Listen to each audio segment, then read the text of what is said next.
किसानों का आंदोलन जारी रहेगा। किसानों ने कहा है कि जब तक मृतक किसान शुभकरण सिंह को शहीद का दर्जा नहीं मिलता है तब तक दोनों बॉर्डर जो कि हरियाणा को पंजाब से जोड़ते हैं, शंभू बॉर्डर और खिलौनी बॉर्डर पर आंदोलन जारी रहेगा। वहां किसानों का कहना है कि इस मामले में 302 के तहत हत्या का मुकदमा भी पंजाब पुलिस को दर्ज करना चाहिए। वहीं हिसार के खेड़ी चौपाटा में किसानों और पुलिस के आमने सामने आने से तनाव पैदा हो गया। किसानों का आरोप है कि पुलिस ने उन पर आंसू गैस के गोले बरसाए। पुलिस ने कुछ किसानों को हिरासत में लिया है जिन पर पुलिस पर पत्थर बरसाने के आरोप है। पुलिस के वाहनों के में भी तोड़फोड़ की गई है। खनौरी बॉर्डर की तरफ कूच करने के लिए किसान आज खेड़ी चौपाटा में जमा हुए थे। पूरे आंदोलन पर और जानकारी दे रहे हैं रवीश रंजन शुक्ल, जो वहीं पर लगातार हमको रिपोर्ट्स भेज रहे हैं। देखिए, एक केंद्र सरकार को फौरी राहत की खबर यह है कि जो किसान संगठन है वो फिलहाल 21 तारीख को जो हिंसा हुई थी उसमें जो नौजवान एक किसान शुभकरण की मौत हो गई थी उसको शहीद का दर्जा दिलाने के लिए और हरियाणा पुलिस के ऊपर में कत्ल का मुकदमा दर्ज करवाने की मांग को लेकर अब जो किसान संगठन हैं वो फिलहाल शंभू और खनौरी बॉर्डर पर ही आंदोलन करते रहेंगे। यानी जो 21 तारीख को उन्होंने ऐलान किया था कि 2 दिन के लिए वो सीज फायर कर रहे हैं और दिल्ली की ओर मार्च नहीं करेंगे, तो फिलहाल वो दिल्ली की ओर मार्च नहीं करेंगे। तब तक नहीं करेंगे जब तक उनकी ये दोनों मांग पूरी नहीं हो जाती है। आज हमने देखा कि पंजाब सरकार के कई सारे अधिकारियों से किसान संगठनों की बातचीत भी हुई, दिन भर बातचीत हुई। आज दोपहर को शुभकरण को आर्थिक मदद देने की पंजाब के मुख्यमंत्री ने घोषणा भी की कि 1 करोड़ रुपए की आर्थिक मदद उनको दी जाएगी, लेकिन उसके बावजूद किसान संगठनों ने शुभकरण का पोस्टमार्टम रोक दिया और उन्होंने कहा कि पोस्टमार्टम तब तक नहीं होगा जब तक शहीद का दर्जा उनको नहीं मिलता है और हरियाणा पुलिस के ऊपर मामला नहीं दर्ज होता है। अब एक और अहम अपडेट है कि खोड़ा चोपटा एक गांव है जो कि हिसार में पड़ता है। वहां के लोगों ने आज जब कूच करने की कोशिश की खनौरी बॉर्डर की ओर तो हरियाणा पुलिस के साथ में उन झड़प हुई जिसमें एक डीएसपी और एक एसएचओ घायल हो गए उसमें, और तमाम सारे जो ग्रामीण हैं उनको भी चोट आई। कुछ लोगों को इस मामले में हिरासत में भी लिया गया है।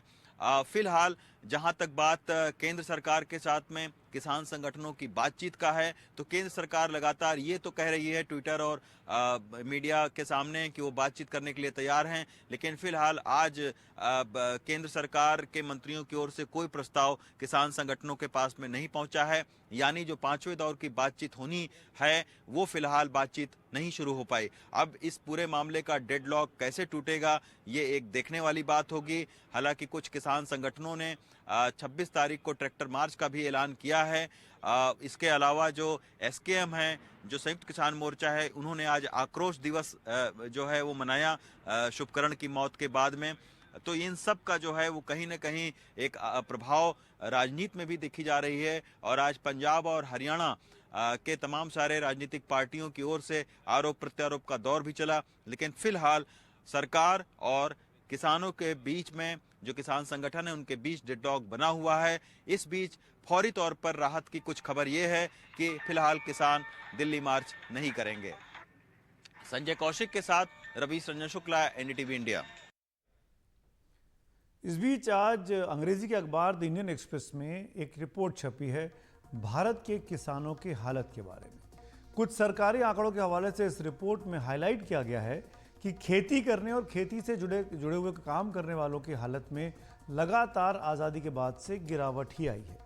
इसके बावजूद किसानों की आर्थिक स्थिति पर वो ध्यान नहीं दिया गया जो देना चाहिए था। इस रिपोर्ट के मुताबिक जितनी भी सरकारें रहीं, ये उनकी नाकामी है कि वो किसानों के हालात को इतने सालों में भी ठीक नहीं कर पाए। कुछ आंकड़े हम आपके सामने दिखते हैं। आज़ादी के समय करीब 70% लोग खेती और इससे जुड़े कामों में लगे हुए थे और भारत की जीडीपी में 54% की हिस्सेदारी खेती से होती थी, कृषि से होती थी। लेकिन आज की तारीख में खेती और इससे जुड़े कामों की केवल 18% की हिस्सेदारी भारत की जीडीपी में रह गई है। लेकिन जो लोग खेती से जुड़े काम करते थे उनमें केवल 15.5% की ही कमी आई, यानी 70 से घटकर 54.6% हुए। यानी लोगों की खेती या खेती से जुड़े कामों पर निर्भरता का जो औसत था उस हिसाब से कम नहीं हुआ जिस हिसाब से उसकी हिस्सेदारी जीडीपी में कम हुई। 1951 की जनगणना के मुताबिक 13.95 करोड़ लोग मजदूरी करते थे, जिनमें खेत के मालिक और खुद खेती करने वाले किसानों की तादाद 6.99 करोड़, जो कि कुल खेती करने वाली आबादी का 71.9% था। खेतिहर मजदूरों की तादाद तब 2.73 करोड़ यानी 28.1% थी। 9.72 करोड़ लोग खेती के काम से सीधे तौर पर जुड़े थे, जो कि कुल मजदूरी करने वाली आबादी का 69.7% था। ये बात हमने की 1951 की। अब बात करते हैं 2011 की। अगर 2011 की जनगणना के आंकड़ों की बात करें तो 48.19 करोड़ लोग मजदूर हैं, जिनमें खेत के मालिक और खुद खेती करने वाले जो किसान हैं उनकी तादाद 11.88 करोड़ है, जो कि कुल खेती करने वाली आबादी का 45.1% है। अगर खेतिहर मजदूरों की बात की जाए तो ये तादाद 14.43 करोड़ की है, यानी 54.9%। यानी 26.31 करोड़ खेती के काम से जुड़े थे, यानी 2011 में कुल मजदूरी करने वाली आबादी का 54.6% था। ये आंकड़े साफ दिखाते हैं कि किसानी साल दर साल अव्यवहारिक बनती जा रही है, और ये भी कि किसानों के पास तो अपनी जमीन होती है, लेकिन 2011 के आंकड़ों से साफ दिख रहा है कि खेती करने वाले ज्यादातर लोग तो दिहाड़ी के मजदूर थे, ना कि खेतों के मालिक। और किसानों की इस हालत के लिए देश पर राज करने वाली हर सरकार जिम्मेदार बताई जा सकती है। जनवरी से दिसंबर 2019 के बीच देश भर के किसानों के बीच एक सर्वे हुआ, जिसका नाम था situation assessment survey of agricultural households. ये आंकड़े किसानी से जुड़े लोगों की आर्थिक स्थिति को दिखाते हैं। ये भी आपको देखने चाहिए। देश में ज्यादातर किसानों के पास लघु और सीमांत भूमि जोत के खेत हैं, और उनमें आधे से ज्यादा ऋण युक्त यानी उधारी में जीवन जीने को मजबूर है। करीब 70% के आसपास 1 हेक्टेयर से कम, 88% के पास 2 हेक्टेयर से कम भूमि है। आंकड़ों में अगर बात करें तो 0.01 से 0.4 हेक्टेयर भूमि वाले किसानों की तादाद देश भर में 318,61,000 थी, जिनमें 40.8% किसान परिवारों पर कर्जा था, जिनमें औसत उधारी एक परिवार पर 33,220 रुपए की थी। अगर थोड़े बड़े किसानों की बात करें तो 0.41 हेक्टेयर से 1 हेक्टेयर की भूमि रखने वाले किसानों की संख्या 331.48 लाख थी, जिनमें 48.4% किसान परिवारों पर उधारी है, जिनमें औसत कर्जा एक परिवार पर 51,933 रुपए का है। और थोड़े और बड़े किसानों की बात करें, यानी 1.01 हेक्टेयर से 2 हेक्टेयर भूमि रखने वाले किसान देश में 166.83 लाख हैं। 57.4% किसानों के परिवार इस ग्रुप में कर्जे में हैं, जिनका औसत कर्जा करीब 94,498 रुपए है। इसी सर्वे में राज्यवार किसानों के हालात का जिक्र भी किया गया था।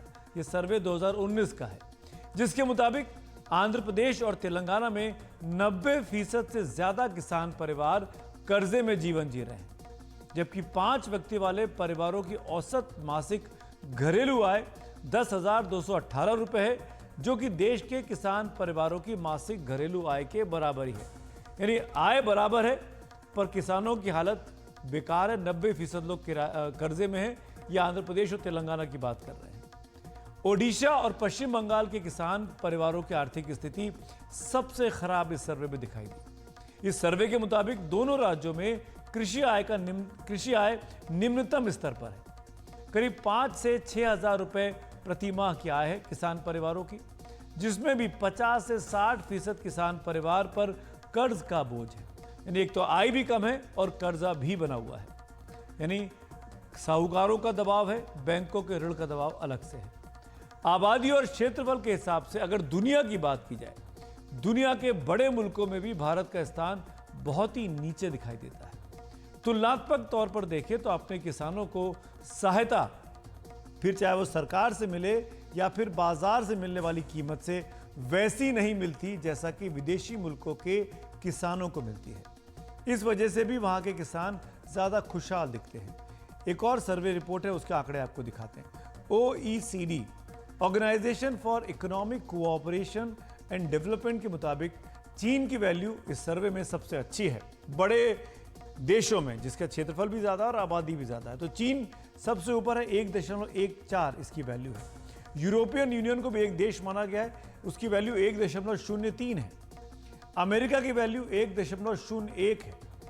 भारत इस कैटेगरी में काफी नीचे आता है। भारत के किसानों की स्थिति इस चार्ट में 0.73 की ही है, जो कि 1 की वैल्यू से भी बहुत कम है।